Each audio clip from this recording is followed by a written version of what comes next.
Hi friends, welcome back to സൂവൂസ് kitchen. നമ്മളിന്ന് ചെയ്യുന്നത് ഒരു സ്പെഷ്യൽ ദോശ റെസിപ്പിയാണ് കേട്ടോ. വളരെ ഹെൽത്തിയും അതുപോലെ തന്നെ ടേസ്റ്റിയുമായിട്ടുള്ള മുതിര വെച്ചിട്ടുള്ളൊരു സ്പെഷ്യൽ ദോശയാണ് നമ്മളിന്നിവിടെ ചെയ്തെടുക്കുന്നത് കേട്ടോ. അപ്പോൾ ഈ ഒരു സ്പെഷ്യൽ റെസിപ്പിയിലേക്ക് കടക്കുന്നതിന് മുന്നായിട്ട് നിങ്ങൾക്ക് എൻ്റെ വീഡിയോ ഇഷ്ടപ്പെടുകയാണെങ്കിൽ ഒന്ന് ലൈക്ക് ചെയ്യാനും അതുപോലെ തന്നെ സബ്സ്ക്രൈബ് ചെയ്യാനും മറക്കരുത് കേട്ടോ. അപ്പോൾ നമ്മളുടെ മുതിര ഉപയോഗിച്ചുള്ള സ്പെഷ്യൽ ദോശ ചെയ്തെടുക്കുന്നതിന് വേണ്ടി 1 കപ്പ് പച്ചരിയാണ് ഞാൻ എടുത്തിട്ടുള്ളത്. ഇതിനോടൊപ്പം 1/2 കപ്പ് മുതിരയും പിന്നെ 1/4 കപ്പ് ഉഴുന്നും കൂടെ ചേർത്ത് കൊടുക്കുന്നുണ്ട്. ശേഷം ഇതിലേക്ക് 1 ടീസ്പൂൺ ഉലുവ കൂടി ചേർത്തതിന് ശേഷം ഇത് ഒരു 2-3 തവണ നന്നായിട്ട് വാഷ് ചെയ്തെടുക്കുക കേട്ടോ. ഞാനിപ്പോൾ ഇവിടെ നന്നായിട്ട് വാഷ് ചെയ്തെടുത്തിട്ടുണ്ട്. അപ്പോൾ നമ്മൾ ഉഴുന്നും മുതിരയൊന്നും സെപ്പറേറ്റ് ഒന്നല്ല കുതിർത്തിട്ടുള്ളത്, എല്ലാം ഒരുമിച്ച് തന്നെയാണ് ഇവിടെ കുതിർത്ത് വെച്ചിട്ടുള്ളത് കേട്ടോ. മിനിമം ഒരു 5 മണിക്കൂറെങ്കിലും ഇത് നന്നായിട്ട് സോക്ക് ചെയ്യാനായിട്ട് വെക്കണേ. നമ്മളപ്പോൾ അരി അരയ്ക്കാൻ തുടങ്ങുന്നതിൻ്റെ ഒരു അരമണിക്കൂർ മുന്നേ 1/4 കപ്പ് അവിലെടുക്കുക. അതിലേക്ക് അതിൻ്റെ മുകളിൽ നിൽക്കുന്ന പാകത്തിൽ നോർമൽ വാട്ടർ ഒഴിച്ച് കൊടുക്കുക കേട്ടോ. എന്നിട്ട് ഒരു സ്പൂൺ വെച്ച് ഇങ്ങനെ ഒന്ന് ഇളക്കി കൊടുക്കുക. അതിന് ശേഷം ഒരു 10 മിനിറ്റ് നേരം അതൊന്ന് റെസ്റ്റ് ചെയ്യാൻ വയ്ക്കാം. അപ്പോഴേക്കും നമ്മൾ അവിൽ ആ വെള്ളമൊക്കെ നന്നായിട്ട് വലിച്ചെടുത്ത് നല്ല സോഗിയായി വന്നിട്ടുണ്ടാവുകയും ഇത് നമുക്ക് അരയ്ക്കാൻ ആവശ്യമുണ്ട്. ഇപ്പം നമ്മളുടെ അരിയൊക്കെ കുതിർക്കാൻ വെച്ചിട്ട് 5 മണിക്കൂർ കഴിഞ്ഞിട്ടുണ്ട്.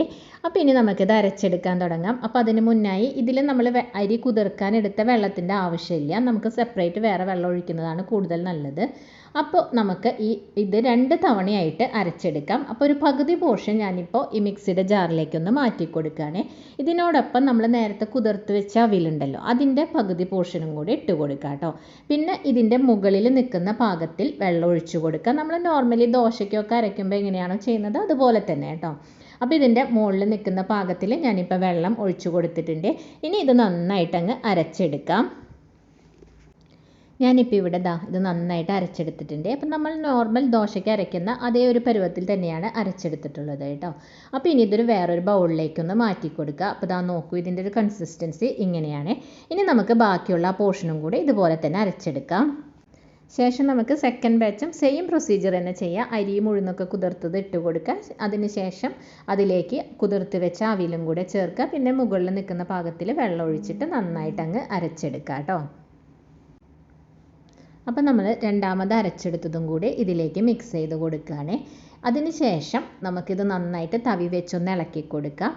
പിന്നെ നമ്മൾ ഇതിലേക്ക് ആവശ്യത്തിനുള്ള ഉപ്പും കൂടെ ചേർത്ത് കൊടുക്കുക കേട്ടോ. ഒരുപാട് അങ്ങ് ഉപ്പ് ചേർക്കേണ്ട, ഈ സമയത്ത് കുറച്ച് ചേർത്താൽ മതി. പിന്നെ നമുക്ക് ദോശ ചുട്ടെടുക്കുന്ന സമയത്ത് ആവശ്യമെങ്കിൽ ചേർത്ത് കൊടുക്കാം.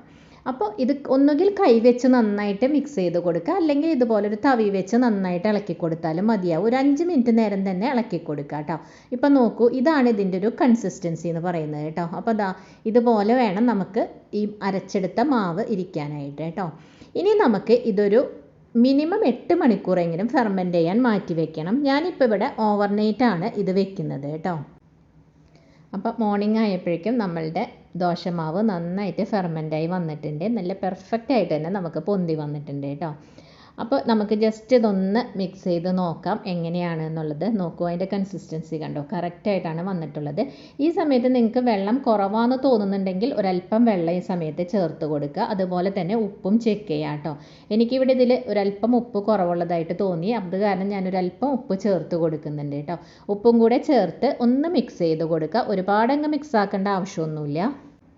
അപ്പോൾ ഇനി നമുക്ക് ദോശ ചുട്ടെടുക്കാൻ തുടങ്ങാം. അതിന് വേണ്ടി ഞാനിപ്പോൾ ഇവിടെ ഒരു ദോശക്കല്ല് അടുപ്പിൽ വെച്ച് ചൂടായപ്പോൾ അതിലേക്ക് കുറച്ച് എണ്ണയൊന്ന് സ്പ്രെഡ് ചെയ്ത് കൊടുക്കുന്നുണ്ട് കേട്ടോ.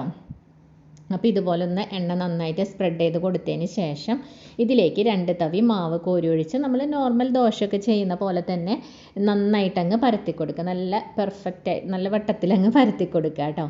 അതിന് ശേഷം നമുക്കിതിലേക്ക് ഒരല്പം നെയ്യാണ് കൂടുതൽ ടേസ്റ്റ് നൽകുക. അതല്ല നെയ്യ് അത്ര ചേർക്കാൻ താല്പര്യമില്ലാത്തവർക്ക് നല്ലെണ്ണയും ചേർത്ത് കൊടുക്കുക കേട്ടോ. അപ്പോൾ ഇതിൻ്റെ അരികുവശത്തൊക്കെ ആയിട്ട് ഒരല്പം നെയ്യ് ആക്കി കൊടുക്കുകയാണെങ്കിൽ നമുക്ക് ദോശ എടുക്കുമ്പോൾ പെട്ടെന്ന് അങ്ങ് വിട്ടു പോരും കേട്ടോ. അപ്പോൾ ഇപ്പം നമ്മളുടെ ദോശ ഇവിടെ പെർഫെക്റ്റ് ആയിട്ട് വന്നിട്ടുണ്ട്. അപ്പോൾ ഇനി നമുക്കിതൊന്ന് മടക്കി കൊടുക്കാം.